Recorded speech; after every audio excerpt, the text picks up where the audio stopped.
Srinath Reddy Mittapalli YouTube ఛానల్కి స్వాగతం. అందరూ నమస్కారం. నేను మీ శ్రీనాథ్ రెడ్డి మిట్టపల్లి. ఇవాళకి వచ్చి అక్టోబర్ 3, 2024 సంవత్సరం. ఇవాళ ముఖ్యాంశాలకు వచ్చినట్లయితే కువైట్కి సంబంధించినటువంటి మినిస్టర్ ఆఫ్ ఇంటీరియర్లోని జైలు విభాగం ఏదైతే ఉంటుందో వాళ్ళు తెలియజేస్తున్న సమాచారం మేరకు కువైట్ సెంట్రల్ జైల్లో ఉన్నటువంటి ఖైదీలు ఎవరైతే ఉంటారో ఆ ఖైదీలు వారి యొక్క ఫ్యామిలీతోటి ఏకాంతంగా గడపడం కోసం సపరేట్గా రూములు నిర్మిస్తున్నట్లు వాళ్ళు తెలియజేస్తున్నారు. కువైట్కి సంబంధించినటువంటి national office for human rights and building society సహకారంతో ఈ ప్రాజెక్ట్ని చేపట్టబోతున్నట్టు వాళ్ళు తెలియజేశారు. సో జైలు ఆవరణలో వీళ్ళు కొన్ని సపరేట్ గదులు ఏదైనా నిర్మించడం జరుగుతుంది. అక్కడ ఎవరైతే ఖైదీలు ఉంటారో వారి యొక్క ఫ్యామిలీతోటి ఎక్కువ సమయం గడపడానికి, అది కూడా ఏకాంతంగా గడపడానికి అవకాశం ఉంటుందని చెప్పేసి తెలియజేస్తున్నారు. సో ఇది కనుక అందుబాటులోకి వచ్చినట్లయితే, ఇప్పుడు ఫర్ ఎగ్జాంపుల్ లోపల ఒక ఖైదీ ఉన్నాడు, ఆయన భార్య బయట ఉంటుంది. సో ఎవరికైనా సరే భార్యాభర్తలు కలిసి మాట్లాడుకోవాలని, ఏకాంతంగా ఉండాలని చెప్పేసి ఒక కోరిక అయితే ఉంటుంది కదా. సో అలాంటి వాటిని దృష్టిలో పెట్టుకొని ప్రస్తుతానికి ఈ విధంగా తేవడం జరుగుతుంది. సో ఇది ప్రాజెక్ట్ అయితే ప్రస్తుతానికి చర్చలు అయితే జరుగుతున్నాయి. ఇది అమల్లోకి వచ్చేటువంటి అవకాశాలు ఎక్కువగా ఉన్నట్లయితే తెలుస్తుంది. ఆల్రెడీ కొన్ని దేశాలు అయితే ఇది ఆల్రెడీ అమల్లో ఉంది. సో ఇప్పుడు కువైట్లో కూడా ఈ విధంగా అమల్లోకి తీసుకోవడానికి అయితే ప్రయత్నం చేస్తున్నారు. ఫ్రెండ్స్, మీరు ఇంటర్నెట్ వాడుతున్నారా? తప్పకుండా వాడుతూనే ఉంటారు. ఎందుకంటే ఇంటర్నెట్ వాడుతుంటేనే మీరు ఇప్పుడు ఈ వీడియో చూస్తున్నారని అర్థం. సో ఇంటర్నెట్ వాడకుండా ఉండే వాళ్ళు అయితే చాలా తక్కువ ప్రస్తుత రోజుల్లో. మ్యాక్సిమం అందరూ ఇంటర్నెట్ అయితే యూజ్ చేస్తూ ఉంటారు. అయితే ఈ ఇంటర్నెట్ వాడకం కారణంగా కువైట్లో ఎంతమంది సైబర్ మోసాలకి పాల్పడ్డారో మీకు తెలుసా? అంటే సైబర్ మోసగాల చేతిలో మోసపోయారో మీకు తెలుసా? గత సంవత్సరం కువైట్ చెప్తున్నటువంటి లెక్కల ప్రకారం 30.8% మంది ఈ సైబర్ మోసానికి గురైనట్లు తెలియజేస్తున్నారు. అంటే వీళ్ళు ఈ సైబర్ అంటే ఆన్లైన్ ద్వారా మనల్ని మోసం చేసేవారు ఉంటారు కదా, అలాంటి మోసాల బారిన పడినట్టు తెలియజేస్తున్నారు. ఒక 100 మంది ఇంటర్నెట్ వాడుతుంటే అందులో 30.8% మంది ఈ విధంగా మోసానికి గురవుతున్నారంట. అంటే వాళ్ళు మనకి లింకులు పెట్టడమో లేదంటే కాల్స్ చేయడమో ఏదో ఒకటి. సో మొత్తం మీద దానికి రీజన్ ఏమిటంటే ఇంటర్నెట్. సో ఇంటర్నెట్ కారణంగానే ఇది జరిగిందని చెప్పేసి తెలియజేస్తున్నారు. అయితే ఈ అరబ్ రీజన్లో మనం చూసుకున్నట్లయితే ఓమన్లో వచ్చి 23.4% మంది ఈ విధంగా ఇంటర్నెట్ ద్వారా మోసపోయినట్లు, సౌదీ అరేబియా వచ్చి 38.1%గా ఉంది, బహ్రెయిన్లో వచ్చి 38.8% ఉంది. అంటే హైయెస్ట్ వచ్చి బహ్రెయిన్లో ఉంది. 38.8% మంది ఈ ఇంటర్నెట్ కారణంగా సైబర్ మోసాల బారిన పడుతున్నారని చెప్పేసి తెలియజేస్తున్నారు. కాబట్టి ఇంటర్నెట్ మనకి ఎంతగా మంచి చేస్తుందో, ఎంతగా మనకి ఉపయోగపడుతుందో అదే స్థాయిలో మనల్ని నష్టపోవడానికి కూడా కారణమవుతుంది. మన టైం వేస్ట్ చేస్తుంది, మన డబ్బులు వృధా చేస్తుంది, అలాగే ఒక్కొక్కసారి ఇలాంటి మోసాల బారిన కూడా మనం పడడానికి అయితే కారణమవుతుంది. కాబట్టి ఇంటర్నెట్ మనం ఎంతవరకు వాడుకోవాలో అంతవరకే వాడుకుంటే చాలా మంచిది. కువైట్కి సంబంధించిన జనరల్ ట్రాఫిక్ డిపార్ట్మెంట్ వాళ్ళు అందిస్తున్న సమాచారం మేరకు 2024 మొదటి 6 నెలల సమయంలో ఎన్ని ట్రాఫిక్ ఉల్లంఘనలు నమోదయ్యాయో మీకు తెలుసా? అందులోనూ కేవలం ఈ ట్రాఫిక్ కెమెరాలు ఉన్నాయి కదా, ఆ కెమెరాల ద్వారా నమోదైనటువంటి ఉల్లంఘనలు ఏంటో తెలుసా? అక్షరాల 31,638 ట్రాఫిక్ ఉల్లంఘనలు. చూడండి ఎంత స్థాయిలో ఓన్లీ కెమెరాల ద్వారా వచ్చినటువంటి ఉల్లంఘనలు ఇవి.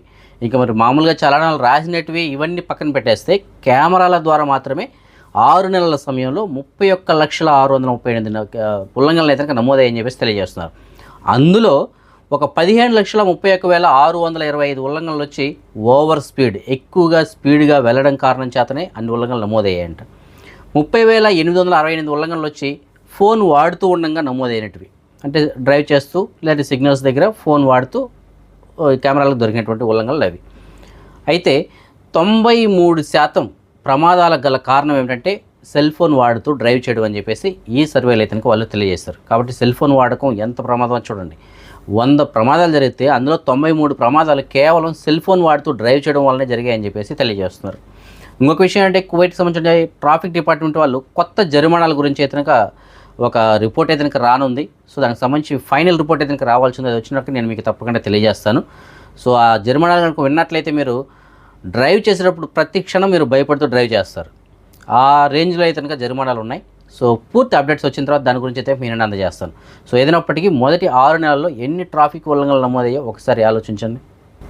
కువైట్కి సంబంధించినటువంటి సుప్రీం కమిటీ వాళ్ళు మరొకసారి ఒక 133 మందికి సంబంధించినటువంటి పౌరసత్వాన్ని ఉపసంహరించుకుంటున్నట్లు తెలియజేస్తారు. అంటే వారి యొక్క పౌరసత్వాన్ని క్యాన్సిల్ చేయనట్లు తెలియజేస్తున్నారు.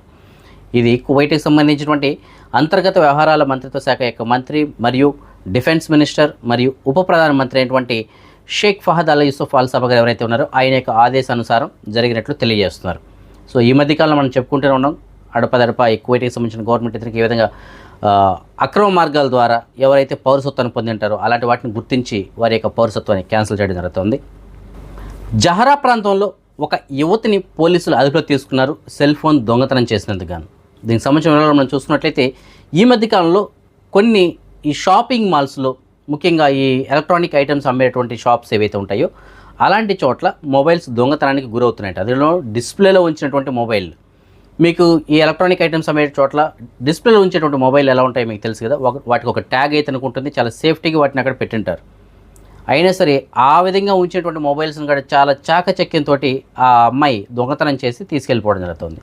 అయితే ఇలాంటి కంప్లైంట్స్ చాలా ఎక్కువగా నమోదవడంతో అక్కడ ఉన్నటువంటి సీసీ కెమెరాల ఆధారంగా పోలీసు వాళ్ళు అయితే ఆ మహిళ ఎవరు ఏమిటి దాని గురించి అయితే ఆధారాలు సేకరించారు.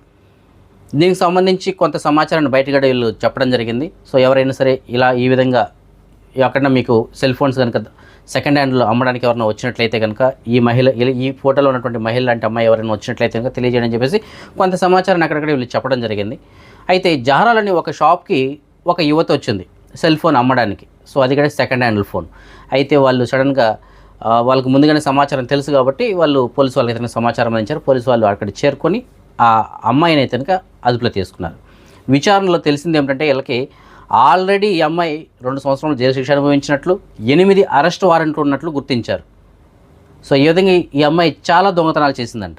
డిస్ప్లేలో ఉన్నటువంటి మొబైల్ తీసుకోవడం, అక్కడ దొంగతనం చేసి తీసుకోవడం, బయట అమ్మేయడం, ఇలాంటివి చేసినట్లు వాళ్ళు గుర్తించారు. సో ప్రస్తుతానికి అవన్నీ మళ్ళీ ప్రాసిక్యూషన్కి అయితే రెఫర్ చేశారు. ప్రస్తుతానికి ఇజ్రాయిల్, పాలస్తీనా అలాగే ఇరాన్ ఈ 3 దేశాల మధ్య ఉన్నటువంటి ప్రాంతీయ పరిస్థితులు ఏవైతే ఉన్నాయో వాటిని దృష్టిలో పెట్టుకొని ఎమిరేట్స్ విమానాలు అయితే కనుక కొన్ని సర్వీసులను రద్దు చేసుకుని ప్రస్తుతానికి ఇరాన్, ఇరాక్, జోర్డాన్ మొదలగు ప్లేస్లకి ఎమిరేట్స్కి సంబంధించిన విమాన సర్వీసులను తాత్కాలికంగా రద్దు చేస్తున్నట్లు వాళ్ళు తెలియజేశారు.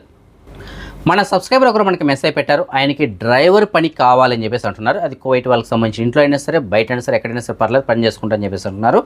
సో మీకు తెలిసిన చోట ఎక్కడైనా సరే డ్రైవర్ పని కనుక వేకెన్సీ ఉన్నట్లయితే మీకు నేను డిస్ప్లేలో ఆయనకి సంబంధించిన నెంబర్ ఇచ్చాను. ఆ నెంబర్కి కాల్ చేసి ఆయనకి సమాచారం అందించగలరు. ఫ్రెండ్స్, ప్రతి వారం మనం హెల్త్ ఇన్సూరెన్స్ అలాగే లైఫ్ ఇన్సూరెన్స్ వీటికి సంబంధించిన కొన్ని విషయాల గురించి చర్చించుకోవడం జరుగుతుంది. అంటే వాటి యొక్క ప్రాముఖ్యత ఏమిటి, వాటిని తీసుకోవడం వల్ల మనకు ఉపయోగం ఏమిటి, ఇలాంటి వాటి గురించి చర్చించుకోవడం జరుగుతుంది. సో ప్రతి ఒక్కరికి హెల్త్ ఇన్సూరెన్స్ అయితే కనుక తప్పనిసరిగా ఉండాలండి. ఎందుకంటే హెల్త్ ఇన్సూరెన్స్ ఉంటే రేపు భవిష్యత్తులో మనం అనారోగ్యం పాలైనప్పుడు అప్పులు పాలవకుండా ఆర్థికంగా మనం నిలదొక్కుకోవడానికి ఇది ఎంతో దోహదపడుతుంది. ఎందుకంటే మన చేతిలో డబ్బులు ఉన్నా లేకపోయినా ఆరోగ్య బీమా అనేటువంటిది ఒకటి ఉన్నట్లయితే దానికి అయ్యేటువంటి ఖర్చును ఆ ఇన్సూరెన్స్ వాళ్ళే భరిస్తారు. సో అప్పుడు మనం హ్యాపీగా ఉండొచ్చు. ఒకరిని అడగాల్సిన పని లేదు, అప్పు చేయాల్సిన అవసరం లేదు, ఆస్తులు తాకట్టు పెట్టాల్సిన అవసరం లేదు, బంగారం అమ్మాల్సిన అవసరం లేదు, ఇంకొకరి దగ్గరికి వెళ్ళి బాబు ఇది పరిస్థితి, నాకు కొద్దిగా డబ్బులు ఇవ్వని చెప్పేసి అడుక్కోవాల్సిన అవసరం ఉండదు. ఎందుకంటే హెల్త్ ఇన్సూరెన్స్ ఉంటే మన జేబీలో డబ్బులు ఉన్నట్లే లెక్క. కాబట్టి ప్రతి ఒక్కరూ ఒక హెల్త్ ఇన్సూరెన్స్ అయితే కనుక తీసుకోండి. దీని గురించి మనం చాలా రోజులుగా చెప్తూనే వస్తున్నాం. అలాగే లైఫ్ ఇన్సూరెన్స్, హెల్త్ ఇన్సూరెన్స్ ఉంటే మనకి ఆరోగ్యపరంగా సమస్య వచ్చినప్పుడు ఇది కాపాడుతుంది. అదే లైఫ్ ఇన్సూరెన్స్ ఉంటే మనకేదన్నా జరిగినప్పుడు మన ఫ్యామిలీ సేఫ్గా ఉండాలంటే లైఫ్ ఇన్సూరెన్స్ తప్పనిసరి. లేదు, లైఫ్ ఇన్సూరెన్స్తో పాటు ఇన్వెస్ట్మెంట్ కూడా పెట్టుకున్నట్లయితే భవిష్యత్తులో మనకు వచ్చేటువంటి రిటర్న్స్ చాలా ఎక్కువగా ఉంటాయి, భవిష్యత్తు చాలా బ్రైట్గా ఉంటుంది. ఎందుకంటే డబ్బులు మనం ఒక రిటైర్మెంట్ ఏజ్కి వచ్చే సమయానికి కొంత డబ్బులు మనకు అందుతుంది. సో అప్పుడు మనకు ఉపయోగపడుతుంది, లేదంటే మన పిల్లలకైనా సరే ఉపయోగపడుతుంది. కాబట్టి ఒక లైఫ్ ఇన్సూరెన్స్ అటువంటిది ఉండాలి, ఎందుకంటే లైఫ్ని కాపాడుతుంది. అలాగే ఒక హెల్త్ ఇన్సూరెన్స్ ఉండాలి, మన ఆరోగ్యాన్ని కాపాడుతుంది. ఈ 2 కూడా మనకు ముఖ్యమే. అయితే గత వారంలో మనం ఈ లైఫ్ ఇన్సూరెన్స్ గురించి నేను తీసుకున్నటువంటి పాలసీ ఏదైతే దాని గురించి చెప్పినప్పుడు చాలామంది స్పందించి మనకు కాల్ చేసి అడగడం జరిగింది, ఆ పాలసీ గురించి డీటెయిల్స్ అడగడం జరిగింది. సో చాలామంది తీసుకోవడానికి కూడా ముందుకైతే వస్తున్నారు. అయితే కొంతమందికి కొన్ని డౌట్స్ అయితే ఉన్నాయి, వాటిని ఒకసారి మనం ఆ డౌట్స్ని క్లారిఫై చేసేటువంటి ప్రయత్నం చేద్దాం.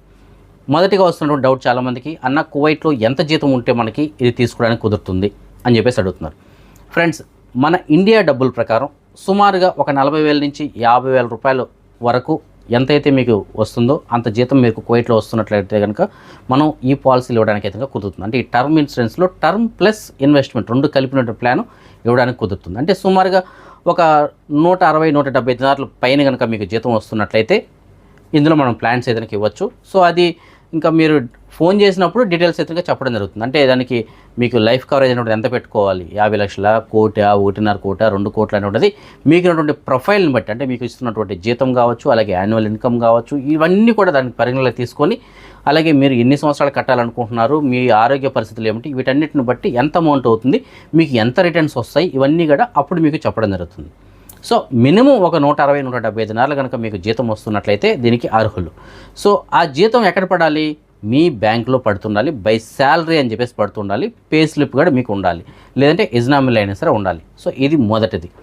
ఒకవేళ కొంతమందికి మాకు బ్యాంకులో జీతం పడదండి, మాకు చేతికే డబ్బులు ఇస్తారు, అప్పుడు మా పరిస్థితి ఏమిటి అనేసి అంటే, సో అప్పుడు ఏంటంటే మీకు వస్తున్నటువంటి జీతాన్ని అట్లీస్ట్ మీ బ్యాంక్ అకౌంట్లో, ఇండియా అకౌంట్కి అయినా సరే మీరు ట్రాన్స్ఫర్ చేస్తూ ఉండాలి. ప్రతి నెల కరెక్ట్గా 5 నుంచి 10, 10 నుంచి 15 ఏదో ఒక డేట్లో ఇక్కడ నుంచి మీరు ఇండియాకి మీ అకౌంట్లోకి మాత్రమే ట్రాన్స్ఫర్ చేస్తుండాలి, వేరే అకౌంట్లోకి కాదండి, మీ అకౌంట్లోకి. సో ఆ అమౌంట్ ఎంత ట్రాన్స్ఫర్ చేస్తున్నారు అన్న దాన్ని బట్టి కూడా ఒక 6 నెలల స్టేట్మెంట్ తీసుకొని దాని ప్రకారంగా ఇవ్వడానికి అయితే కనుక కుదురుతుంది. కాబట్టి మీ అమౌంట్ని ఒకే అకౌంట్కి ఫిక్స్డ్గా మీ పేరుతో ఉన్నటువంటి అకౌంట్లోకి పంపిస్తూ ఉన్నట్లయితే కూడా దీనికి అర్హులు. లేదు కువైట్లో మీకున్నటువంటి బ్యాంక్ అకౌంట్లో పడుతున్నా సరే దీనికి అర్హులు. కాకపోతే ఎక్కడైనా సరే బ్యాంక్ స్టేట్మెంట్ ఉంటుంది తప్పనిసరిగా ఉండాలి, పే స్లిప్ ఉండాలి. ఒకవేళ పే స్లిప్ లేని పరిస్థితుల్లో ఎగ్జాంపుల్ పేపర్ పైన మీ జీతం ఎంత అనేది రాసి ఉంటారు కదా, సో అదైనా సరే ఉండాల్సింది. సో ఇది కనుక ఉన్నట్లయితే మొదటగా ఒక పాయింట్ మీకు ఇది తీసుకోవడానికి అయితే అర్హులు అని చెప్పేసి అనుకోవచ్చు. నెక్స్ట్ దీని తర్వాత ఏమిటంటే తప్పనిసరిగా మీకు పాస్పోర్ట్ కలిగి ఉండాలి. అంటే ఇక్కడ ప్రూఫ్, కువైట్లో ఉన్నారు కాబట్టి ఇక్కడ పాస్పోర్ట్ డాక్యుమెంట్స్ అయితే కలిగి ఉండాలి. ఇంటి దగ్గర ఆధార్ కార్డు కలిగి ఉండాలి, అలాగే ఫోటో ఐడెంటిటీ ప్రూఫ్ ఉండాలి. ఇవన్నీ కాకుండా ముఖ్యంగా ఆరోగ్యంగా ఉండాలి. ఎందుకంటే వారి యొక్క ఆరోగ్య స్టేటస్ను బట్టే వీళ్ళకి టర్మ్ ఇన్సూరెన్స్ అనేటువంటిది మ్యాక్సిమం ఇవ్వడం జరుగుతుంది. ఏదైనా అనారోగ్యంతో ఉన్నట్లయితే మ్యాక్సిమం ఎవరు వాటిని రిజెక్ట్ చేయడం జరుగుతుంది. సో ఆరోగ్యంగా ఉండి జీతం బాగా వస్తున్నట్లయితే వాళ్ళకి ఎక్కువగా టర్మ్ ఇన్సూరెన్స్ అయితే ఇవ్వడానికి అవకాశాలు ఉంటాయి. సో అనారోగ్యంతో ఉన్నట్లయితే మ్యాక్సిమం రిజెక్ట్ చేస్తారు, జీతం తక్కువ ఉన్నా కూడా రిజెక్ట్ చేయడానికి అవకాశాలు ఉంటాయి. సో ఎంత జీతం వస్తుంటే దాన్ని బట్టి ఎక్కువగా టర్మ్ రావడానికి అయితే అవకాశాలు ఉంటాయి. కాబట్టి ఎవరైతే టర్మ్ ఇన్సూరెన్స్ తీసుకోవాలనుకుంటున్నారో దయచేసి ఈ 2 పాయింట్లు మాత్రం బాగా గుర్తుపెట్టుకోండి. మంచి జీతం వస్తుందా లేదా, మనకి ఆ జీతం బ్యాంక్లో పడుతుందా లేదా అనేటువంటి చూడండి. బ్యాంక్ స్టేట్మెంట్ మీరు తీసుకోగలిగి జీతం కొద్దిగా ఎక్కువగా ఉన్నట్లయితే మీకు మ్యాక్సిమం టర్మ్ ఇన్సూరెన్స్లో అయితే కనుక అప్రూవల్ అవ్వడానికి అవకాశాలు ఉంటాయి. సో అలాంటి వాళ్ళు ఎవరైనా ఉండి మీకు ఇంట్రెస్ట్గా ఉంటే కనుక తీసుకోవడానికి మీకు డిస్ప్లే ఉన్న నెంబర్కి అయితే కనుక కాంటాక్ట్ చేయొచ్చు. పూర్తి వివరాలు అయితే కనుక అందించడం జరుగుతుంది. ఇంకా కొంతమంది అడుగుతున్నారు, అన్న ఈ టర్మ్ ఇన్సూరెన్స్లో తీసుకున్నప్పుడు, టర్మ్ ప్లస్ ఇన్వెస్ట్మెంట్ ప్లాన్ తీసుకున్నప్పుడు మనకి రిటర్న్స్ అనేటువంటిది ఎంత రావచ్చు అని చెప్పేసి అంటున్నారు. సో ఆ రిటర్న్స్ అనేటువంటిది ఎంత రావచ్చు అనేసి అంటే అది మీరు తీసుకున్నటువంటి టర్మ్ బట్టి, అంటే మీరు ఎన్ని సంవత్సరాలకి అని చెప్పేసి తీసుకుంటున్నారు, అలాగే మీ లైఫ్ స్పాన్ ఎంతవరకు అని చెప్పేసి తీసుకుంటున్నారు, మీరు ఎంత ఇన్వెస్ట్ చేస్తున్నారు, వాటిని బట్టి ఆధారపడి ఉంటుందండి. సో మొత్తమే దాంట్లో మనం తెలుసుకోవాల్సింది ఏంటంటే, ₹1 పెట్టుబడి పెడితే మీరు ఎంతైతే టర్మ్ ఎన్ని సంవత్సరాలకైతే పెట్టుకుంటారో ఆ సమయానికి ₹1 కంపల్సరీగా ₹2 అయితే అవ్వడానికి ఎక్కువగా ఛాన్సెస్ ఉంటాయి. ఒక్కొక్కసారి అది ఇంకా ఎక్కువ అవ్వడానికి కూడా అవకాశాలు ఉంటాయి. అంటే అప్పుడు ఉన్నటువంటి మార్కెట్ని బట్టి ఆధారపడి ఉంటుంది అది. సో ఈ డీటెయిల్స్ అన్నీ కూడా మీరు ఆ నెంబర్కి ఫోన్ చేసినట్లయితే డైరెక్ట్గా మీకు ఎక్స్ప్లెయిన్ చేయడం జరుగుతుంది. ఎందుకంటే అవి మీకున్నటువంటి ఏజ్ కావచ్చు, అలాగే హెల్త్ ఇష్యూస్ కావచ్చు, జీతం కావచ్చు, వీటిని బట్టి ఆధారపడి ఉంటుంది. డైరెక్ట్గా చాలామంది ఏం చేస్తారంటే ఫోన్ చేసి, అన్న నా వయసు ఇంత, సో నేను టర్మ్ ఇన్సూరెన్స్ తీసుకుంటే నాకు ₹1,00,000 అయితే ఎంత, ₹1,00,00,000 టర్మ్ ఇన్సూరెన్స్ కావాలంటే ఎంత అవుతుంది, 50 లక్షలకైతే ఎంత అవుతుందని చెప్పేసి డైరెక్ట్గా అడుగుతారు. సో అలాగా డైరెక్ట్గా చెప్పడానికి కుదరదు అన్నది. వాటితో పాటుగా ఇంకా కొన్ని డీటెయిల్స్ని కూడా పరిగణలోకి తీసుకొని అప్పుడు మాత్రమే చెప్పడానికి కుదురుతుంది. ఓకేనా? కాబట్టి ఈ విషయాన్ని కూడా కొద్దిగా గుర్తుపెట్టుకోండి. సో ఈ రోజుకి ఈ 2 పాయింట్ల గురించి మనం తెలుసుకున్నాం కదండి. సో ఎందుకంటే ఎక్కువగా చెప్పుకున్నా సరే మళ్ళీ మన వాళ్ళకి బోర్ అనిపిస్తుంది. నెక్స్ట్ వీడియోలో మరికొన్ని డౌట్స్ గురించి అయితే కనుక చూద్దాం. సో ఏదైనప్పటికీ ప్రతి ఒక్కరూ ఒక హెల్త్ ఇన్సూరెన్స్, అలాగే ఒక లైఫ్ ఇన్సూరెన్స్ అయితే కనుక తీసుకోవడానికి ప్రయత్నం చేయండి. మీరు ఎవరైనా సరే తీసుకోనుంటే చాలా మంచిది. ఇంకా ఎవరైనా తీసుకోకుండా ఉంటే మీకు డిస్ప్లే ఉంటున్న నెంబర్కి వాట్సాప్ ద్వారా కాంటాక్ట్ చేసి పూర్తిగా కనుక్కొని మీరు ఇన్సూరెన్స్ ఏదైనా చేయించుకోండి. అదే మనం ఈ మనీ ఎక్స్చేంజ్ విషయానికి వచ్చినట్లయితే ప్రస్తుతానికి ఒక కువైటీ దినార్ మన భారతదేశం రూపీస్లో సుమారుగా ₹274.19 ఉంది.